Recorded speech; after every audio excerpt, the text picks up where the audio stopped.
Hello guys, എല്ലാവർക്കും നമ്മുടെ പുതിയൊരു വീഡിയോയിലേക്ക് സ്വാഗതം.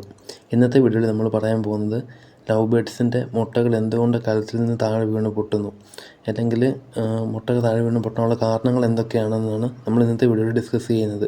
കഴിഞ്ഞ ദിവസം ഇട്ട വീഡിയോയ്ക്കും എനിക്ക് ആദ്യം വന്ന കമൻറ്റ് ഇത് തന്നെയായിരുന്നു. ലവ് ബേഡ്സ് മുട്ടയെല്ലാം തട്ടി പുറത്തിട്ടെന്നായിരുന്നു വന്ന കമൻറ്റ്. അപ്പോൾ അതിനുള്ള മെയിൻ റീസൺ എന്ന് വെച്ചാൽ, നമ്മൾ ലവ് ബേഡ്സിൻ്റെ കലത്തിൻ്റെ ഈ വാ വെട്ടുമ്പോൾ കറക്റ്റ് ബേഡ്സിന് കയറി ഇറങ്ങാൻ പാകത്തിനുള്ള കറക്റ്റ് ഒരു അളവിൽ വെട്ടാൻ നോക്കുക. നമ്മൾ ഒരുപാട് വലുപ്പത്തിൽ വെട്ടിക്കഴിയുമ്പോൾ ബേഡ്സ് അതിനകത്ത് കയറിയിട്ട് തിരിച്ചിറങ്ങുമ്പോഴും അല്ലെങ്കിൽ അതുങ്ങൾ അതിനകത്ത് വെച്ച് ചിറകൊക്കെ ഇട്ട് അടിക്കുമ്പോഴൊക്കെ ഈ മുട്ട തെറിച്ച് താഴെ വീഴാൻ സാധ്യതയുണ്ട്. അപ്പം നമ്മൾ കലം വെട്ടുമ്പോൾ കറക്റ്റ് ഒരു ബേഡ്സിന് കയറിറങ്ങാനുള്ള പാകത്തിന് വെട്ടാൻ മാക്സിമം ശ്രദ്ധിക്കണം. രണ്ടാമതായിട്ട് നമ്മൾ ഈ കലം സെറ്റ് ചെയ്യുമ്പോൾ അതിൻ്റെ മേൽവശം ഫിക്സ് ചെയ്തിരിക്കണം. അതായത് കലം ചില സമയത്ത് അങ്ങോട്ടും ഇങ്ങോട്ടൊക്കെ ഷേക്ക് ആകാൻ സാധ്യതയുണ്ട്. ഇപ്പോൾ എൻ്റേതെന്ന് വെച്ചാൽ വലിയ കൂട 6 അടി അടുക്ക പൊക്കമൊക്കെ ഉണ്ട്. അപ്പോൾ അത്രയും പൊക്കം വരുമ്പോൾ നമ്മളിത് വെച്ച് കെട്ടുമ്പോൾ ടൈറ്റ് ആകണമെന്നില്ല. അപ്പോൾ നമ്മൾ നല്ല പ്രോപ്പർ രീതിയിൽ നല്ല കമ്പി കെട്ടിയില്ലെങ്കിൽ ഈ കല അങ്ങോട്ടും ഇങ്ങോട്ടും സ്വിങ് ചെയ്യും. ബേഡ് വന്ന് കയറുമ്പോഴും ഇറങ്ങുമ്പോഴും കലം ഇങ്ങനെ ആടുമ്പോൾ ഈ മുട്ടയും കൂട്ടത്തിൽ അതിനകത്ത് കിടന്ന് അങ്ങോട്ടും ഇങ്ങോട്ടും ഉരുളും. കിളി ചാടി പുറത്തിറങ്ങുന്ന സമയത്ത് ചിലപ്പോൾ മുട്ട എൻ്റെ കാലുകൊണ്ടോ അല്ലെങ്കിൽ ചിറകൊക്കെ കൊണ്ട് താഴോട്ട് വീഴാൻ സാധ്യതയുണ്ട്. അതുപോലെ കലം വെച്ച് കെട്ടുമ്പോൾ ഈ കലം എപ്പോഴും അതിൻ്റെ വാവട്ടം, ബേഡ് കയറി ഇറങ്ങുന്ന വാവട്ടം മേളിലേക്കാകണം എപ്പോഴും അതിൻ്റെ ഒരു പൊസിഷൻ. കാരണം താഴോട്ട് കുനിഞ്ഞു പോയി കഴിഞ്ഞാൽ ഈ പറഞ്ഞ പോലെ കിളി കയറിയിട്ട് തിരിച്ചിറങ്ങുമ്പോഴത്തേക്കിനും മുട്ടയൊക്കെ താഴെ വീഴും, പൊട്ടാൻ സാധ്യതയുണ്ട്. അതുപോലെ ചിലപ്പോൾ 2 കിളികൾ ഒന്നിച്ച് കയറും, മെയിലും ഫീമെയിലും ഒക്കെ അകത്ത് കയറി കഴിയുമ്പോഴത്തേക്കിനും ഈ കലത്തിനകത്ത് ബേഡ്സിൻ്റെ ഒരു ഡിസ്റ്റർബൻസ് ഒക്കെ വരുമ്പോഴത്തേക്കിനും നിങ്ങൾ ചിറകൊക്കെ ഇട്ട് അടിക്കുകയും അല്ലെങ്കിൽ വാലൊക്കെ വെച്ച് കുടയൊക്കെ ചെയ്യുമ്പോഴത്തേക്കിനും മുട്ട തെറിച്ചു പോകും. അങ്ങനെ പോകാതിരിക്കണമെങ്കിൽ ഇതിൻ്റെ ബേഡ് കയറുന്ന ഒരു മൗത്ത് എപ്പോഴും കുറച്ച് മേലിലേക്കാക്കി വെട്ടി വെക്കാൻ മാക്സിമം ശ്രദ്ധിക്കുക. അതുപോലെ നിങ്ങളൊരു കോളനി സെറ്റപ്പിലായിട്ടാണ് ബേഡ്സിനെ വളർത്തുന്നതെങ്കിൽ അത് നല്ല രീതിയിൽ ശ്രദ്ധിക്കണം. കാരണം കോളനിയിൽ ഇപ്പോൾ നിങ്ങളുടെ കയ്യിൽ ഒരു 5 പേരുണ്ടെങ്കിൽ നിങ്ങളൊരു 8 9 കലം കൂടുതൽ വെക്കണം. അതായത് 5 പേരുണ്ട്, അപ്പോൾ നിങ്ങൾ പറയുമായിരിക്കും 5 ഫീമെയിലല്ലേ ഉള്ളൂ, അപ്പോൾ 5 കലം മതിയെന്ന്. അങ്ങനെ ഒരിക്കലും വെക്കല്. 5 ഫീമെയിലാണെങ്കിൽ നിങ്ങൾ അതിനൊരു 8 കലമെങ്കിലും മിനിമം വെച്ച് കൊടുക്കുക. കാരണം ചില ബേഡ്സുകൾ കലത്തിന് തമ്മിൽ തന്നെ അങ്ങോട്ടും ഇങ്ങോട്ടും തല്ല് കൂടും. അങ്ങനെ തല്ല് കൂടുമ്പോൾ ഒരു കിളി 8 വെച്ച മുട്ട മറ്റേ കിളി എടുത്ത് താഴെ കളയാനും അതായത് ആ കൂട് സ്വന്തമാക്കാനൊക്കെ ശ്രമിക്കും. അപ്പോൾ അങ്ങനത്തെ ഒരു ഇഷ്യൂ ഉണ്ടാകാതിരിക്കണമെങ്കിൽ മാക്സിമം ഒരുപാട് കലങ്ങൾ കൂട്ടിൽ വെച്ച് കൊടുക്കുക. ഇപ്പം ഞാനൊരു 2 പേരിനെ കൊണ്ടുവന്ന സമയത്ത് തന്നെ ഞാൻ 7 8 കലം വെച്ച് കൊടുത്തായിരുന്നു. അപ്പോൾ ഇവർ 2 പേരും ഓപ്പോസിറ്റായിട്ടുള്ള കലങ്ങളിലാണ് കയറി മുട്ടയിട്ടിരുന്നത്. അപ്പോൾ അവർക്ക് അത്ര ഗ്യാപ്പ് വേണമായിരുന്നു. അതേസമയം നമ്മൾ അടുപ്പിച്ച് കലങ്ങൾ വെക്കുവാണെങ്കിലും അതുപോലെ വെക്കുന്ന കലങ്ങൾക്കിടയിൽ ഗ്യാപ്പില്ല. അതുപോലെ കുറേ ബേഡ്സിന് കുറച്ച് കലങ്ങൾ അല്ലെങ്കിൽ കറക്റ്റ് എണ്ണത്തിലുള്ള കലങ്ങളൊക്കെ വെക്കുവാണെങ്കിൽ അതും പ്രശ്നമായിരിക്കും. മാക്സിമം എപ്പോഴും ഒരേപോലത്തെ കലങ്ങൾ എല്ലാത്തിനും വെച്ച് കൊടുക്കാൻ ശ്രമിക്കുക. അതുപോലെ നിങ്ങൾക്കൊരു 5 പേരുണ്ടെങ്കിൽ നിങ്ങളൊരു 8 കലമെങ്കിലും മിനിമം കൂട്ടിൽ വെച്ച് കൊടുക്കണം. പിന്നെ മെയിനായിട്ട് ശ്രദ്ധിക്കേണ്ടത് ബേഡ്സിന് നല്ല ഹെൽത്തി ആയിട്ടുള്ള ആഹാരം കൊടുക്കണം. കാരണം ലവ് ബേഡ്സ് എന്ന് പറയുമ്പോൾ അറിയില്ല, ആ പാടെ കിളി കുറച്ചേ ഉള്ളൂ. അപ്പോൾ നിങ്ങൾ 8 മുട്ടയൊക്കെ ഇടും. അപ്പോൾ 8 9 മുട്ടയൊക്കെ ഇട്ട് കഴിയുമ്പോൾ ഈ മുട്ടയെല്ലാം വിരിയണം എന്നില്ല. അപ്പോൾ ബേഡ്സ് വിരിയാത്ത മുട്ടകളെല്ലാം ഫീമെയിൽ തട്ടി പുറത്ത് കളയുന്നത് ഒരു യൂഷ്വൽ തിങ്ങാണ്.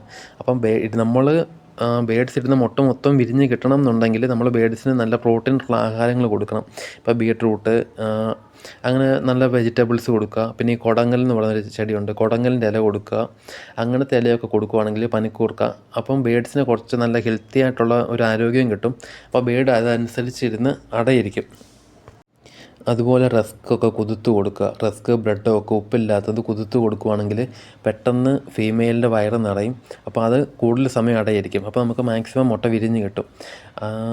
ഇടുന്ന 8 മുട്ടയും വിരിയത്തൊന്നുമില്ല, എന്നിരുന്നാലും കൂടുതലും വിരിഞ്ഞ് കിട്ടാനൊരു പോസിബിലിറ്റി അവിടെ നമുക്ക് ഉണ്ടാക്കിയെടുക്കാൻ പറ്റും. ചില ടൈമിൽ ഫീമെയിൽ തന്നെ ക്രോസ് ആകും അങ്ങോട്ടും ഇങ്ങോട്ടും. ഞാനങ്ങനെ കേട്ടിട്ടുള്ളൂ, എനിക്ക് അതിനെക്കുറിച്ച് വലിയ അറിവില്ല. ഫീമെയിൽ തന്നെ ക്രോസ് ആയി കഴിയുമ്പോഴും ഇതുങ്ങൾ എഗ്ഗ് ചെയ്യും. പക്ഷേ ആ എഗ്ഗൊന്നും വിരിഞ്ഞ് വരത്തില്ല. അപ്പം നമ്മൾ നോക്കുമ്പോൾ കിളികൾ ഇഷ്ടംപോലെ മുട്ടയിടും, 2 പേരും കയറി അങ്ങോട്ടും ഇങ്ങോട്ടും ഒക്കെ അടയിരിക്കും. പക്ഷേ ഇത് രണ്ടും ഫീമെയിലായിരിക്കും. അത് നമ്മൾ അറിഞ്ഞു വരണമെങ്കിൽ ഒരുപാട് സമയമെടുക്കും. അത് കിളിയെ വളർത്തിയ എക്സ്പീരിയൻസ് ഉള്ളവർക്കാണ് പെട്ടെന്ന് അറിയാൻ പറ്റുന്നത്. മെയിൽ ഫീമെയിൽ ഐഡൻറ്റിഫിക്കേഷൻ്റെ വീഡിയോ ഒക്കെ ഞാൻ ചെയ്തിട്ടുണ്ട്. ചിലപ്പോൾ നമ്മൾ കടയിലൊക്കെ പോയി ബേഡ്സിനെ മേടിക്കുമ്പോൾ അവർ നമുക്ക് പെയറാണെന്നും പറഞ്ഞ് 2 ഫീമെയിലിനെ തരും. നമ്മൾ കൊണ്ടുവന്ന് കൂട്ടിലൊക്കെ ഇടും. കുറച്ച് കഴിയുമ്പോൾ ഇതുങ്ങൾ എഗ്ഗ് ചെയ്യും. പക്ഷേ ഈ ഇടുന്ന എഗ്ഗൊന്നും വിരിയത്തില്ല. അതൊരു ടൈം പീരീഡ് കഴിയുമ്പോൾ ഈ ബേഡ് തന്നെ കളത്തിൽ നിന്ന് പുറത്ത് കളയും. അപ്പോൾ നമ്മുടെ വിചാരം മെയിലും ഫീമെയിലുമാണ് ക്രോസായി മുട്ടയിട്ടതാണ്, പക്ഷേ മുട്ട വിരിയുന്നില്ല. ആക്ച്വലി അതിൻ്റെ കേസ് എന്ന് പറയുന്നത് അത് രണ്ടും ഫീമെയിലാകാനാണ് സാധ്യത കൂടുതൽ. അപ്പോൾ ഗൈസ് ഇതൊക്കെയാണ് മെയിൻലി ബേഡ്സിൻ്റെ എഗ്ഗൊക്കെ ഹാച്ചാകാതെ ഇത് പുറത്ത് ഇടാനുള്ള പ്രധാന കാരണങ്ങൾ. ഒന്ന് പറയുവാണെങ്കിൽ കലം എപ്പോഴും കെട്ടുമ്പോൾ നല്ല ടോപ്പ് കെട്ടുക, അതിൻ്റെ ബേഡ് കയറാൻ ഇറങ്ങുകയുള്ള പാത്ത് കറക്റ്റ് ബേഡിൻ്റെ ഒരു വലിപ്പത്തിന് മാത്രം വെട്ടുക, ഓവർ സൈസ് ആയി പോകല്. അതുപോലെ രണ്ടാമത് നമ്മൾ ചെയ്യേണ്ട കാര്യം കലം ഒരിക്കലും സ്വിങ് ചെയ്യല്. നമ്മൾ എത്ര ടോപ്പ് കെട്ടിയാലും കെട്ടുന്ന കലം ടൈറ്റ് ആയിരിക്കണം. ബേഡ് വന്ന് കലത്തിൻ്റെ പക്കത്തിരിക്കുമ്പം കലം അങ്ങോട്ടും സ്വിങ് ചെയ്യുവാണെങ്കിൽ ആ മുട്ടകളൊക്കെ താഴെ പോകും. അടയിരിക്കുന്ന ബേഡിനാണെങ്കിൽ പെട്ടെന്ന് വയറ് നിറയുന്ന രീതിയിലുള്ള ആഹാരങ്ങൾ കൊടുക്കുക. പ്രത്യേകിച്ച് കുറച്ച് പ്രോട്ടീൻ ഫുഡുകൾ കൊടുക്കാൻ പറ്റുമെങ്കിൽ അങ്ങനെ പ്രോട്ടീൻ എന്ന് പറയുമ്പോൾ പ്രത്യേകിച്ച് കടയിൽ നിന്നൊന്നും മേടിക്കേണ്ട. ബീട്രൂട്ട്, ക്യാരറ്റ് അങ്ങനത്തെ ഫുഡുകളൊക്കെ കൊടുക്കുക.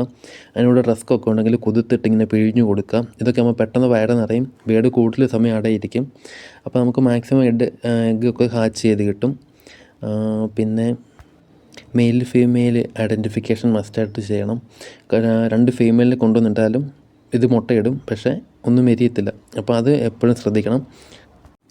അതേപോലെ കണവനാക്കെന്ന് പറഞ്ഞൊരു സാധനം കിട്ടും. അത് നമുക്ക് പൂജാക്കടയിലൊക്കെ മേടിക്കാൻ കിട്ടും, ഒരു വൈറ്റ് കളറിൽ. ഞാൻ എൻ്റെ വീഡിയോ ചെയ്തിട്ടുണ്ട് ഓൾറെഡി. ആ കണവനാക്ക് മേടിച്ചിട്ട് കൊടുക്കുവാണെങ്കിൽ അതൊരു കാൽസ്യമാണ്. അപ്പോൾ ബേഡ് കഴിക്കുമ്പോൾ അതിന് അത്യാവശ്യം കാൽസ്യമൊക്കെ കിട്ടും. കാൽസ്യം ചെല്ലുമ്പോൾ ഇതിൻ്റെ എഗ്ഗിൻ്റെ തോടിന് കട്ടി വെക്കും. അപ്പോൾ അങ്ങനെ മുട്ട കൂടുതൽ വിരിയിക്കാനൊക്കെ സാധ്യതയുണ്ട്. ഇത്രയൊക്കെയാണ് മെയിനായിട്ട് ഞാൻ ശ്രദ്ധിക്കാറുള്ളത്. പിന്നെ എപ്പോഴും ബേഡ്സിന് പ്രൈവസി കൊടുക്കുക. നമ്മളിപ്പോൾ കുഞ്ഞുങ്ങളൊക്കെ ഉള്ള വീട്ടിലാണെങ്കിൽ എപ്പോഴും ഇതുങ്ങളെ കൊണ്ട് കാണിച്ച് കൂവിനിട്ട് തട്ടുകയും മുട്ടുകയൊക്കെ ചെയ്യുമ്പോൾ ഭയങ്കര ഡിസ്റ്റർബ് ആക്കും ബേഡ്സിന്. അങ്ങനെയുള്ള സന്ദർഭങ്ങളിൽ മുട്ട വിരിയാൻ ചാൻസ് കുറവാണ്, കാരണം ബേഡ് അടയിരിക്കത്തില്ല. അപ്പോൾ മാക്സിമം അവർക്ക് പ്രൈവസി കൊടുത്ത് നല്ല രീതിയിൽ കെയർ ചെയ്യുവാണെങ്കിൽ ഇഷ്ടംപോലെ ബേഡ്സ് കുഞ്ഞുങ്ങളൊക്കെ ഉണ്ടാകും. എനിക്ക് ഇഷ്ടംപോലെ ഉണ്ടാകും. ഞാനാണെങ്കിൽ വെറും എൻ്റെ ആദ്യത്തെ വീഡിയോ ഒക്കെ കാണുന്നവർക്കറിയാം, ഞാൻ 2 പേരിനെ കൊണ്ടുവന്നിട്ട് ഞാൻ 50 കിളികളെ ഒരു സമയത്ത് കൊടുത്തിട്ടുള്ള സിറ്റുവേഷനുണ്ട്. അപ്പോൾ അതുപോലെ നമുക്ക് ഉണ്ടാക്കിയെടുക്കാൻ പറ്റും. അതിന് നമ്മൾ നല്ല രീതിയിൽ കെയർ ചെയ്യുക. എൻ്റെ ചാനലിനകത്ത് വീഡിയോ ഒക്കെ കണ്ടു നോക്കുക, മാക്സിമം നമുക്ക് യൂസ്ഫുൾ ആയിരിക്കും. കണ്ടിട്ട് അഭിപ്രായമൊക്കെ പറയുക. അപ്പോൾ ഇതൊക്കെയാണ് മെയിൻ റീസൺസ് മുട്ട വിരിയാതെ പോകുന്നതിൻ്റെ. അപ്പോൾ ഞാൻ ഈ പറഞ്ഞ കാര്യങ്ങളൊക്കെ ഒന്ന് ശ്രദ്ധിക്കുവാണെങ്കിൽ നിങ്ങൾക്ക് നല്ല രീതിയിൽ ബേഡ്സിനെ ഒരുപാട് വളർത്തിയെടുക്കാൻ പറ്റും. അപ്പോൾ എല്ലാവർക്കും ഓൾ ദ ബെസ്റ്റ്.